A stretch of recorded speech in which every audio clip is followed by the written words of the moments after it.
Okay, so this is the LUME at the MCEC in the Exhibition Centre in Melbourne. It is an immersive interior experience. It's the interior of all interiors, if you will. The underlying principles and values for the project are really about creating a gateway and an introduction to many people to the experience of art in a very new and a digital and immersive way. We have in our client a client who's not highbrow art, but who is very interested in making sure that people connect to perhaps more of the wonder of art and the kind of the opportunity that it gives you to grow in your own personal philosophy.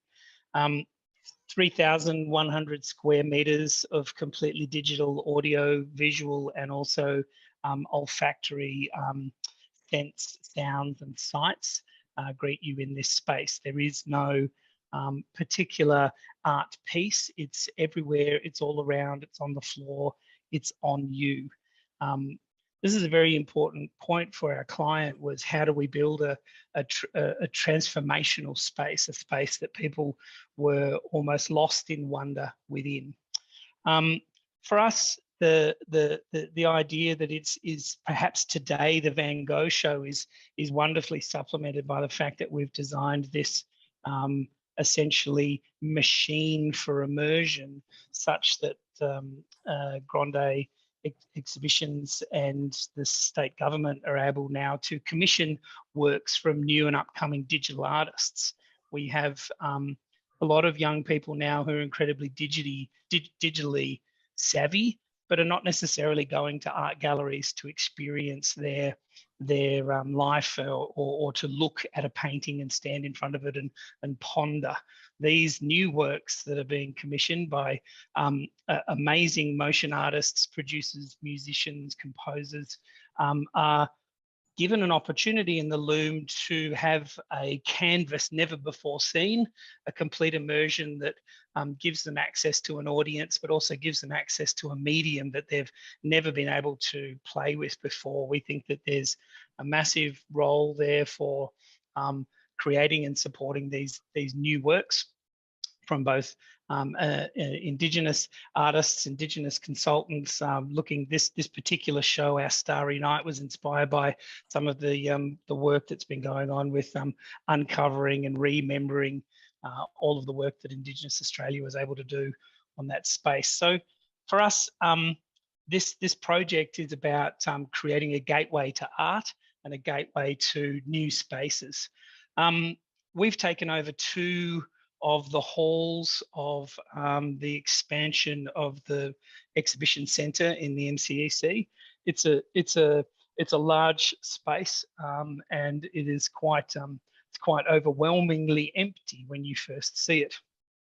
Our job as architects was very much to create this moment of transition from normal life into what would be quite an extraordinary space. And you see that transition as this zigzag wall to the right-hand side.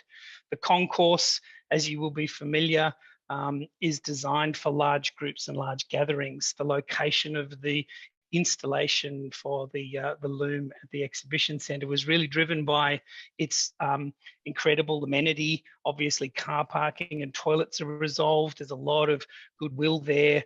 And given the pandemic, there was a lot less going on inside this space. And so the MCEC partnered with the City of Melbourne to make sure that we could get a long-term lease here. We have a 10+10 lease on the property. So it's a really engaging opportunity. Obviously, as an exhibition, it's about crowd management. It's a continuous show. So it's not like you get an audience and then they all go in and then they all come out. People can go in and come out. There's no time limit to the amount of time that you spend in there. All we do is we take them on this journey. So there's a lot of crowd control, emergency considerations, this idea of creating a moment of entry, this kind of almost kind of like Merzbow kind of madness of a highly distorted gateway into what was ultimately something that would prepare you for this this slightly different reality, picking up on some of the cues of the obvious space there and looking at how we might do this. Large theatrical oversized doors, massive exit signs as required by the building surveyor. But for us, most importantly, this kind of idea of going through a portal, if you will, into a new space, into a new world. The surfaces and the materials inside this project are all very simple, and I'm not sure how many of you have had an opportunity to stand inside the empty halls of the exhibition centre, but it is quite a compelling interior volume space. It's 22 metres high, it's 85 metres long, and this particular section of it, we're looking at about 40 metres of width. So we have a quite overwhelmingly empty box. This box is filled with a series of surfaces and walls and objects that are designed to create particular moments, particular quite theatrical moments where the scale of the space doesn't undermine the intimacy that you feel within it, but it also creates this quite revelatory kind of reaction to it. There's an upper level mezzanine in the space that's designed to run functions during the public operations. Alternatively, the client also rents out this facility. If you want to have a large corporate gathering and you actually want to fill it with some of your own content, you can do that as well. There's most of this box is about creating a machine for new interiors. So we have all possible spaces created inside here. And you can see we have 146 extremely sensitive, extremely high powered projectors that are part of the project here. And there was a lot of collaboration and work with the exhibition design team, who I first met doing the expo in Japan in 2005. And they knew that as architects, we needed to be almost in a theatrical space, working with our engineers and consultants. Every one of these projectors is suspended on a rig that hangs on the roof. The roof's deflection under mere wind load was enough to create vibrations in this. And so every one of these rigs is on acoustic and vibration isolations. One minute remaining. Whoa, 1 minute remaining. I better go faster. So this is the training up and like the testing and getting all of this kind of technical aspect together of how these works. We've got the largest acoustic wall in the Southern Hemisphere at 84 metres long and 22 metres high, and a lot of technical kind of resolution to these components that really supports the ultimate goal, which is this completely immersive, people-driven space. We think that there's room in the world and in the cultural world for families to gather and to run around and shout and scream inside these spaces, because that's what people do. The body in this space doesn't have a set path. You are fully immersed inside the environment. There are scents that are pumped into the air that match up with the music and the imagery. And ultimately, the goal of this is to create this sense of immersion and wonder that helps drive new interest in art and new understandings of how we can create digital technology, digital interiors.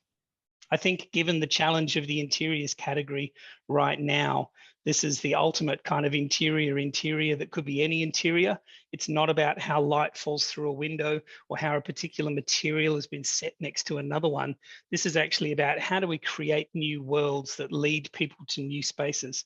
And I think at the end of a day of 30 kind of submissions, you're probably wishing right now that there was an education interior and a commercial interior and a residential interior so that you could actually measure like for like, because this interior is unlike any other interior I've ever had the opportunity to work on. And I think it's future-proofed to become whatever the young people who are programming the digital technology can create.